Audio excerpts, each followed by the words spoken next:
Spirituality and relationships. Hello, this is Chris speaking, Shores of Infinity, with a second video about love relationships and your spiritual path. Is there anything special about spirituality and love relationships? Yes, there is. In the last video, I have talked about dysfunctional relationships. So, I won't talk about this anymore this video. If you're interested in more about the dysfunctional things like narcissism and so on, watch Richard Grennan videos. They're quite good. I'll put a link to his channel below in the description. Now, that aside, what can cause trouble in a relationship? Almost anything, you might say, but it is usually complaining, bickering, bitching, which puts a damper or destroys relationships. Why? Because behind the bickering are expectations. And it is not the job of your spouse or partner to fulfill your expectations, which only exist in your fantasy. It's not their job to fulfill a role of a perfect partner that you have made up. It's their job to love you as you are, and your job to love them as they are, as he, she is. The reason why this is difficult is because, again, childhood trauma and your parents. Or better said, the way you experienced and saw and perceived and felt your parents. So if you want a peaceful relationship with your partner, you have to deal with your issues you might still have with one or two of your parents. If you don't have any issues anymore with your parents, and have you resolved all your childhood traumata, then 99% of all reasons for quarreling in a relationship are gone. Provided, of course, that both partners have done this.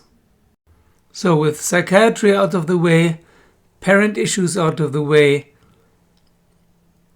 childhood traumata out of the way, expectations out of the way, there's only one more topic that is interesting, and this is what the talk is actually about.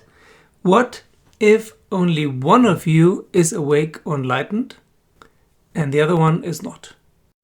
Because when both are, there's usually not much of a problem. But this is very rare. Like Tony Parsons and his wife, for example. The common thing is, of course, that none of the two partners are awake or enlightened, even if one or two of them imagine to be. And the next common or probable thing or constellation is that one of the two partners is hit by awakening or enlightenment and the other one isn't. Then this can get troublesome. And this is why and how. If someone is being awakened or is being enlightened, he or she is not surrounded by a blasting furnace of a clear, holy light. That would be fun, but it isn't the case. What is the case is that the person to whom this has happened looks exactly the same as before and might initially also appear and act the same as before, because the transformation is internal. No halo, I'm sorry to say. So it's very difficult or impossible actually to recognize that in someone else unless you're there yourself. Only people to whom this awakening or enlightenment, whatever you want to call it, has happened can recognize this in someone else. Everyone else most probably can't. And after it has happened, what usually follows are several months or years, usually around 7, 8, 9 years of integration and finding a new balance After these 8 years or so, it's probably easier to recognize as a non-enlightened outsider if someone is enlightened or not, because after these 8 years the person will have changed to a significant degree, also in his or her actions and maybe even externally. But in the beginning, especially the first 1 year or so, you will see no difference.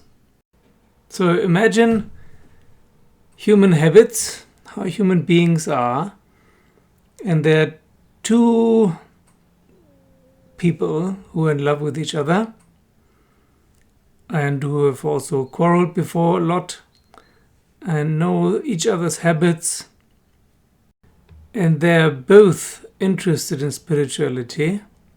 They're both on a spiritual path, be it different or the same or similar. And suddenly one of them claims, okay, it has happened to me now. I'm there. I can see the truth now. Imagine your husband or wife or your girlfriend or boyfriend saying this to you. How would you react? Take a few moments to think about it. How would you react if your partner were to tell you, enlightenment has happened to me now? Probably very skeptical. Probably. You might ask a few questions and then correlate the answers to what you've been told, you have read about, heard about it, then compare and then make up your opinion. Because you can't know, you can only have an opinion because you don't have or had the experience yourself. And then there's something about human nature that unfortunately many people have, is that a thought comes up, why him or why her and not me? I've been practicing as much or even more maybe, or for a longer time. Why does she get enlightenment and I don't? And this thought is of course the death knell. If your partner is envious, then there's no point to talk about it. You would be very surprised how many people react that way, especially on the spiritual path. Yeah?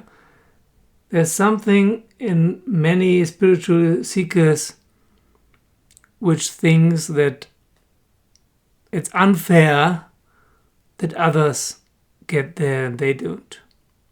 It's high time. High time because I've practiced so much in so many years. I deserve it.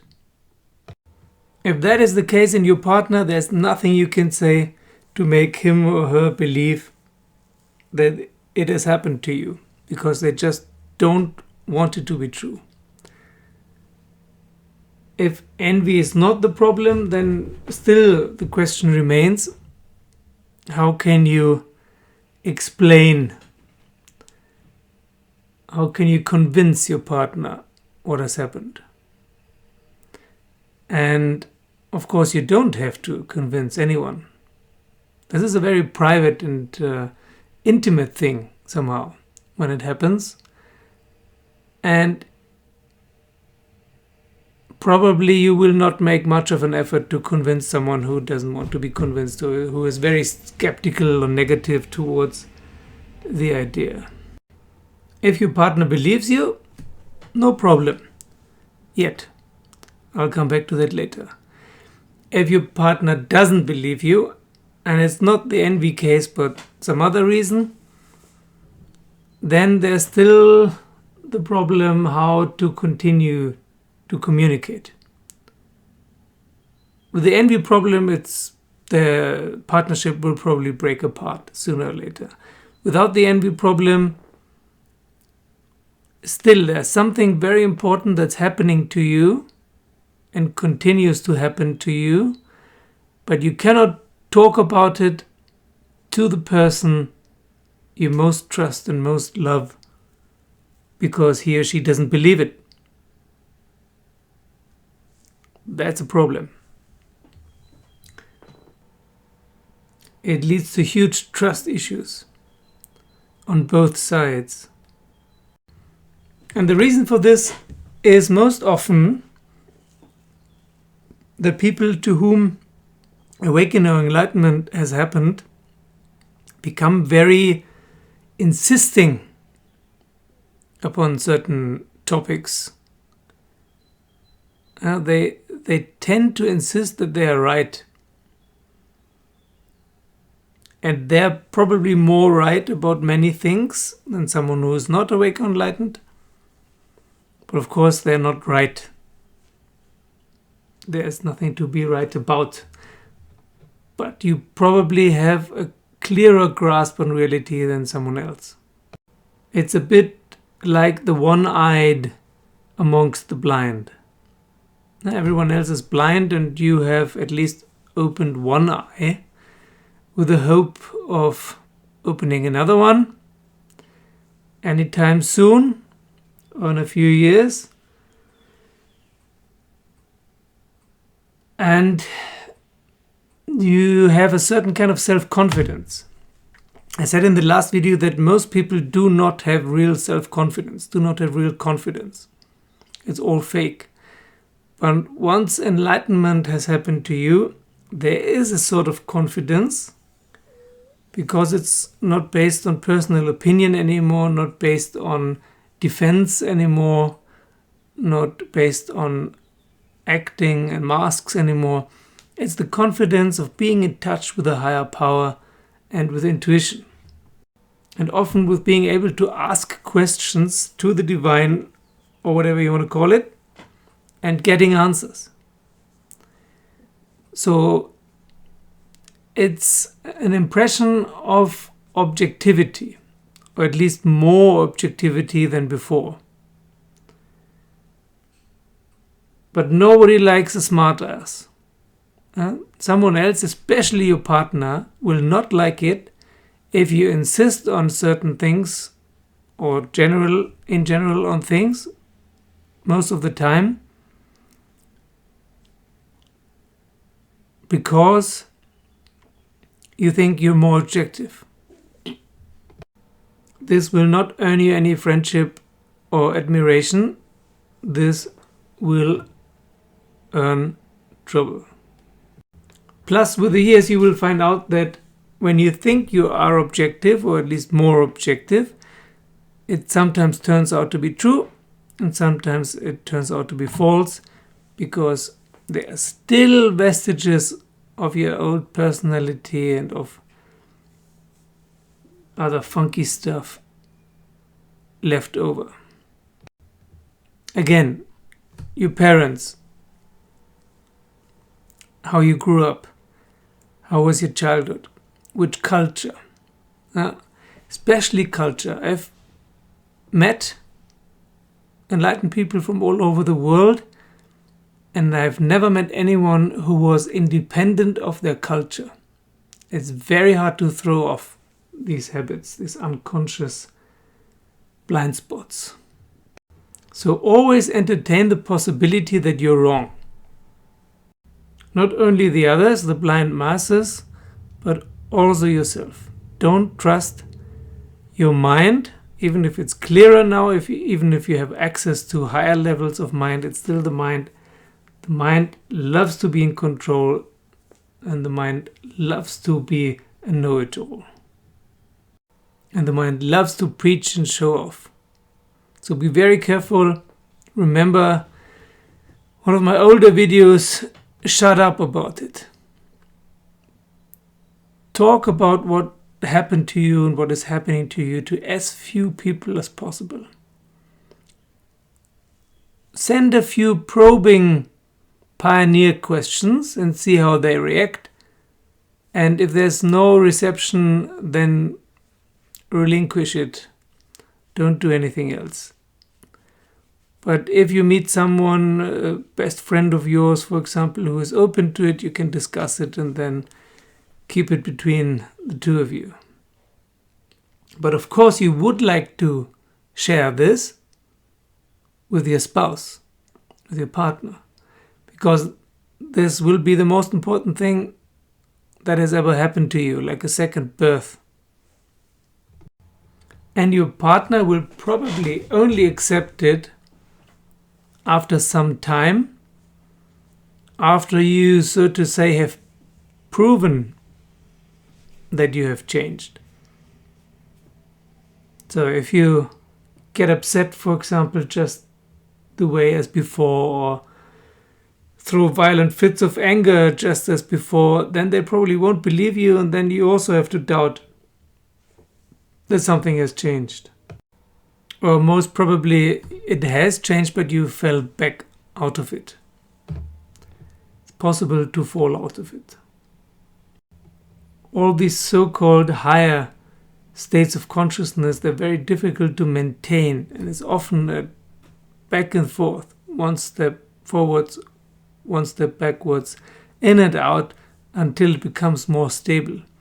But once it is stable, or maybe another even higher state has been added, then there's nothing better than a partner to keep you on the ground in a good way. Enlightened people who are single or who are meditating in nature or in a monastery or something, they tend to overestimate themselves. So your partner is your best friend here, because he or she knows you better than anyone else and can give you very good feedback and can keep you from becoming a megalomaniac. When I meet enlightened people or people who are said to be enlightened or claim to be enlightened, I always like to meet them backstage. How are they when they're not sitting on a pedestal talking to a crowd? When they're not downloading stuff for the crowd?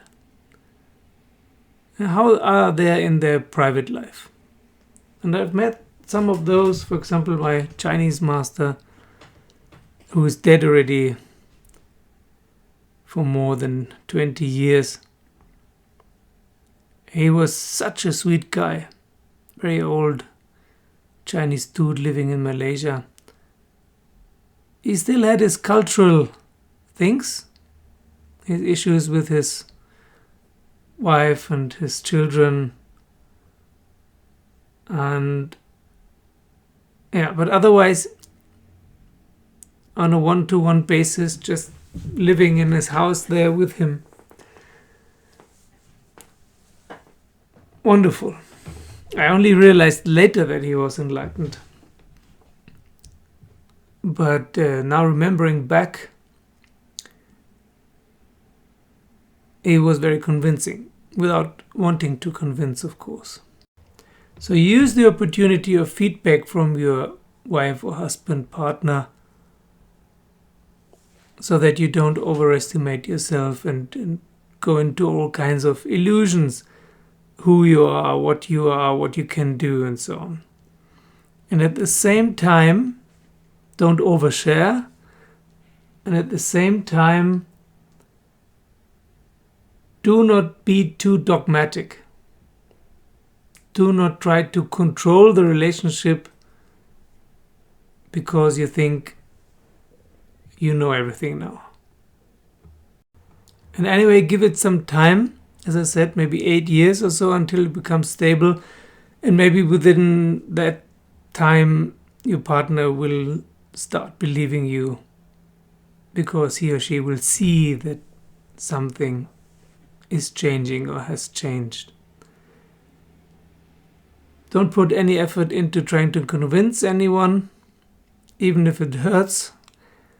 If someone might not believe you, is not believing you. And be very careful of dogma. Be very careful of making a sage out of yourself, and thus having reason to make decisions for both of you on that basis. You might know more now, or you might have a better link to intuition or divine knowledge or divine faculties, cities, and so on.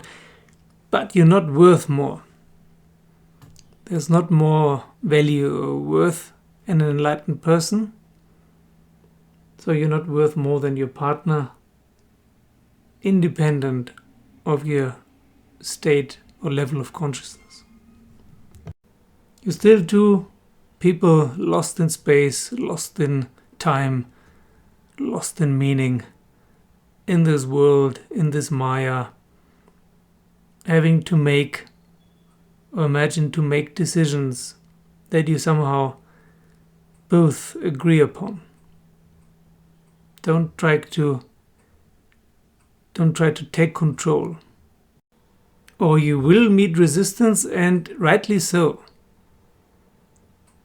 To be enlightened doesn't mean that you take control, it means that you relinquish, that you surrender control.